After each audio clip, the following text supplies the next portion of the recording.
17 वर्षाच्या पोराला आत्महत्या केली हो, त्याच्या स्वतःची जनावर आहेत. हा पुन्हा येईल प्रश्न.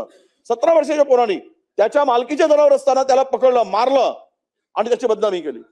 म्हणून अध्यक्ष महोदय गंभीर आहे. म्हणून आम्ही उभे झालो की या संदर्भात सरकारची भूमिका ही त्या भाकड जनावरांच्या संदर्भात स्पष्ट भूमिका करा की तुम्ही गोरक्षणामध्ये त्या जनावरांना ठेवल्यानंतर त्याला योग्य मोबदला मिळेल, ते सगळे तिथे जमा करा, असा एक सर्क्युलर किंवा आदेश काढा किंवा निर्णय घ्या. आणि दुसरा, हे जे बोगस टोळ्या आहेत, या गाड्या थांबवतात, पैसे वसूल करतात, स्वतःला बजरंग दल म्हणतात वगैरे, तर हे चुकीचं आहे.